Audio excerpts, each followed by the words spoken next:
Ahmedabad media પર બીજી FIR પર એફઆઈઆર. હા, હવે એ બુટલેગર કે જેનો આ ધંધો અમે ખુલ્લો પાડ્યો હતો, દારૂનો ગેરકાયદેસર ધંધો અમે પર્દાફાશ કર્યો હતો, એ બુટલેગરે હવે અમદાવાદ મીડિયા સામે ફરિયાદ લખાવી છે. અને હા, ઘાટલોડિયા પોલીસે આ એફઆઈઆર નોંધીને અમારા પર પાંચ મોટી કલમો લગાવી છે. સેક્શન 3, 329 4, 333, 356 2, 35, 61 2, આ તમામ જે લૂંટ, ધાડ, લૂંટફાટ વગેરેની જે કલમો હોય છે તે અમારા પર લગાવવામાં આવેલી છે. આ તમામ કલમો બિનજામીન પાત્ર છે અને અમને ધરપકડ કરીને તે લોકો હિરાસતમાં લઈ શકે તેવી આ કલમો છે.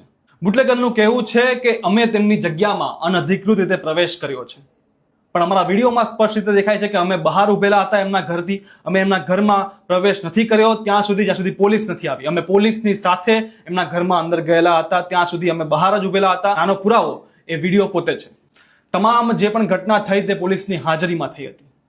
અને નવાઈની વાત તો એ છે કે 28 જુલાઈએ જ્યારે આ ઘટના ઘટી હતી એની ફરિયાદ હવે 12 ઓગસ્ટે આ બુટલેગર દ્વારા નોંધાવવામાં આવી છે. શું કારણ હોઈ શકે? એક બુટલેગર કે જે આટલો મોટો દારૂનો ધંધો ચલાવે છે, જે ખુલ્લો પડી ગયો છે, તેનો આટલી મોટી ગેરકાયદેસર પ્રવૃત્તિ સામે આવી ગઈ છે, અને એનામાં આટલી હિંમત કઈ રીતે આવે છે કે તે આવી ખોટી ફરિયાદો અમારી સામે કરી શકે? કોણ છે એનું પીઠબળ? કોણ એને સપોર્ટ કરી રહ્યું છે? હવે આ હદ પાર થઈ રહી છે.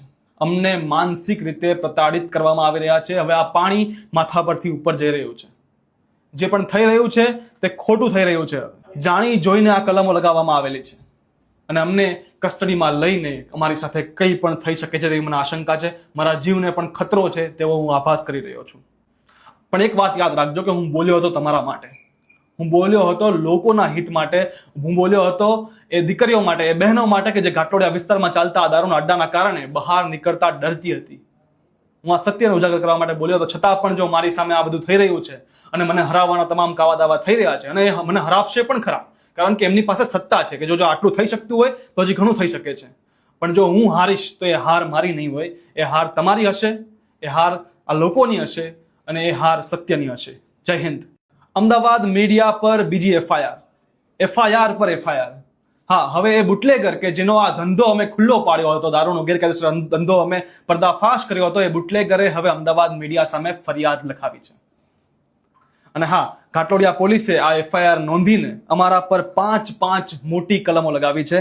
સેક્શન 3, 329 4, 333, 356 2, 35, 61 2, આ તમામ જે લૂંટ, ધાડ, લૂંટફાટ વગેરેની જે કલમો હોય છે તે અમારા પર લગાવવામાં આવેલી છે. આ તમામ કલમો બિનજામીન પાત્ર છે અને અમને ધરપકડ કરીને તે લોકો હિરાસતમાં લઈ શકે તેવી આ કલમો છે. બુટલેગરનું કહેવું છે કે અમે તેમની જગ્યામાં અનધિકૃત રીતે પ્રવેશ કર્યો છે, પણ અમારા વિડીયોમાં સ્પષ્ટ રીતે દેખાય છે કે અમે બહાર ઉભેલા હતા એમના ઘરથી. અમે એમના ઘરમાં પ્રવેશ નથી કર્યો ત્યાં સુધી પોલીસ નથી આવી. અમે પોલીસની સાથે એમના ઘરમાં અંદર ગયેલા હતા, ત્યાં સુધી અમે બહાર જ ઉભેલા હતા. આનો પુરાવો એ વિડીયો પોતે છે.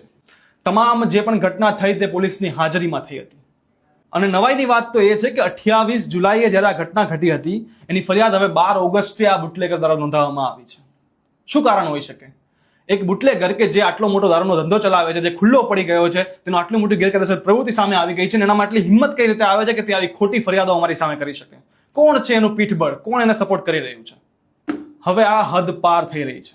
અમને માનસિક રીતે પ્રતાડિત કરવામાં આવી રહ્યા છે. હવે આ પાણી માથા પરથી ઉપર જઈ રહ્યું છે. જે પણ થઈ રહ્યું છે તે ખોટું થઈ રહ્યું છે. જાણી જોઈને આ કલમો લગાવવામાં આવેલી છે અને અમને કસ્ટડીમાં લઈને અમારી સાથે કંઈ પણ થઈ શકે છે તેવી મને આશંકા છે. મારા જીવને પણ ખતરો છે તેવો હું આભાસ કરી રહ્યો છું. પણ એક વાત યાદ રાખજો કે હું બોલ્યો હતો તમારા માટે, હું બોલ્યો હતો લોકોના હિત માટે, હું બોલ્યો હતો એ દીકરીઓ માટે, એ બહેનો માટે કે જે ઘાટલોડિયા વિસ્તારમાં ચાલતા આ દારૂના અડ્ડાના કારણે બહાર નીકળતા ડરતી હતી. હું આ સત્યને ઉજાગર કરવા માટે બોલ્યો હતો. છતાં પણ જો મારી સામે આ બધું થઈ રહ્યું છે અને મને હરાવવાના તમામ કાવા દાવા થઈ રહ્યા છે, અને મને હરાવશે પણ ખરા, કારણ કે એમની પાસે સત્તા છે કે જો આટલું થઈ શકતું હોય તો હજી ઘણું થઈ શકે છે. પણ જો હું હારીશ તો એ હાર મારી નહીં હોય, એ હાર તમારી હશે, એ હાર આ લોકોની હશે, અને એ હાર સત્યની હશે. જય હિન્દ.